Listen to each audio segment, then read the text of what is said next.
Welcome, my name is Magdalena Serna.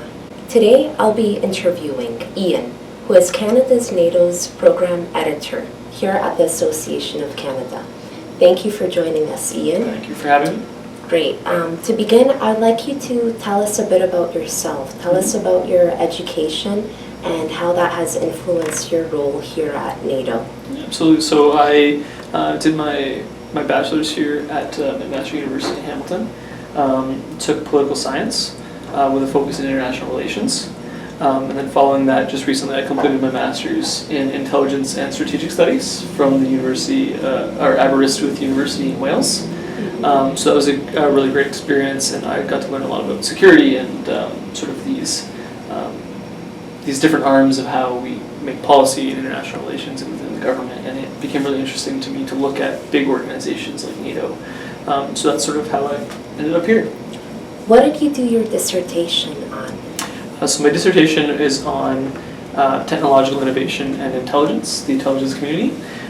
So it's the tagline for it is a past, present, and future examination of technological change and how it impacted the intelligence community through the 20th and the 21st century. International relations of technology and internet sounds rather interesting.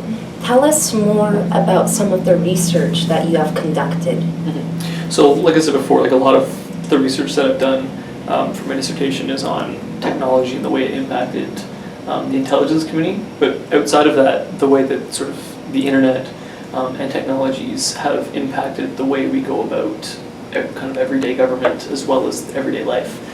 Specifically, I've looked a lot at technologies like drones and UAVs, 3D printing, a lot to do with cybersecurity and those kind of things, because they really have dramatically changed the way that we perceive the environment around us. Tell us more about the Cyber 912 student challenge that you attended in Europe. What did you do? What did you learn at this challenge, and what was the experience like overall?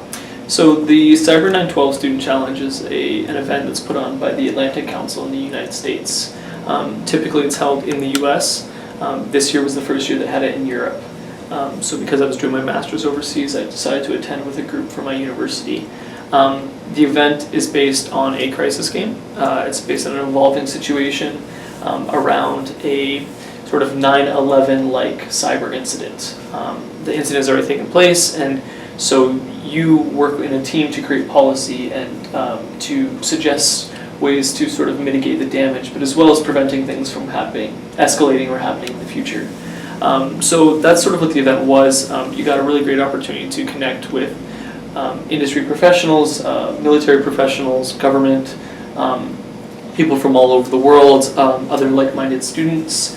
It was overall a really, really great experience. I would 100% do it again and recommend others to do it as well.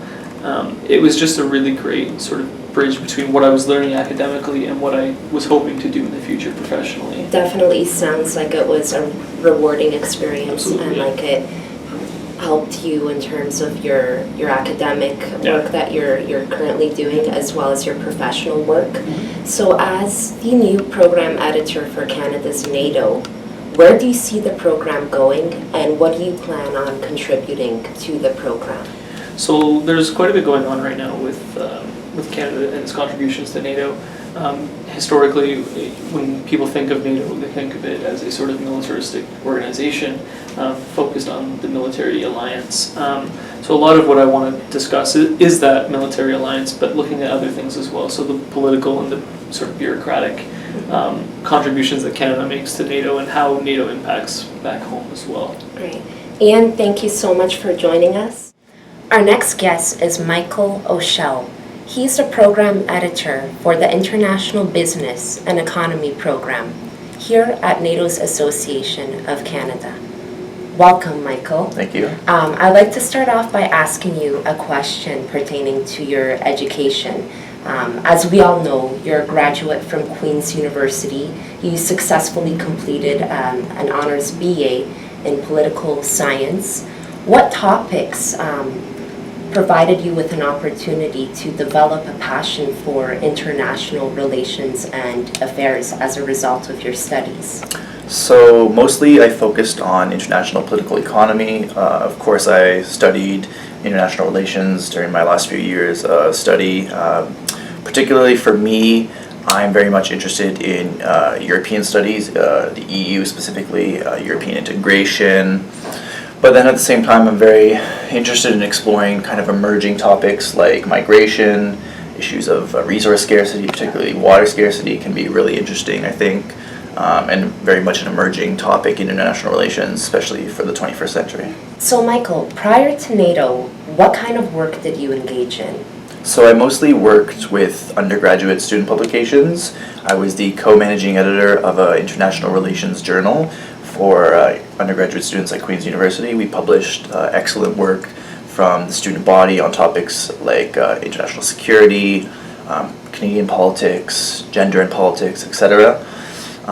Over the course of the summer, I also volunteered for the Center for International Defense Policy, also located in Kingston at Queen's, and so I've been kind of engaged with both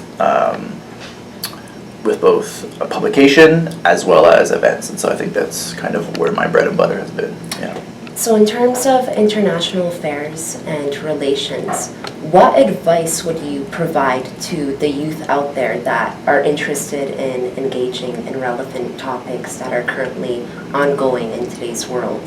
So I would say just be involved, of course, is the number one thing, and how do you go about getting involved is, showing up to talks at your local campus or stuff that organizations like the NATO Association might be putting on, and definitely reading a variety of both sources and approaches. So you want to read academic output, you want to read op-eds, journals, newspapers, but then also reading things that you think you'll agree with, but then also things that you might not agree with, so you can kind of open up your perspective a little bit more. And I think that really helps give a nice rounded way of approaching international relations.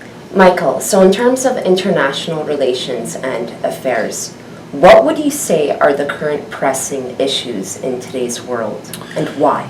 Well, of course, migration is a huge issue that's not only been emerging the last few weeks and months, but it's been developing over the course of the better part of the 20th and 21st centuries. It's definitely a hot topic in international relations right now, but it doesn't mean that it's going to be any less important moving forward into the future. Like I previously mentioned, I think issues of resource scarcity, especially water scarcity, are going to be very important and pressing issues in the 21st century, to couple along with more traditional problems and issues like sovereignty, responsibility to protect, etc. So as the new program editor of International Business and Economy, what can we expect from you, and what do you plan on doing for the program here at NATO's Association of Canada? So looking through the backlog of the program itself, it deals a large part with the economic theory, and different ideas, and I kind of want to focus more on practical economics and political economy.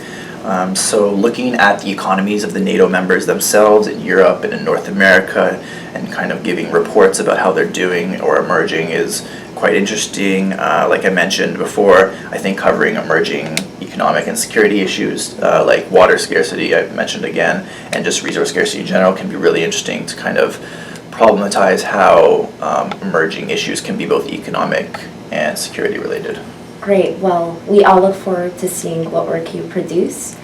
Thank you so much for your time. It's been great getting to know you. Thanks for having me. Thank you for tuning in. See you all next week.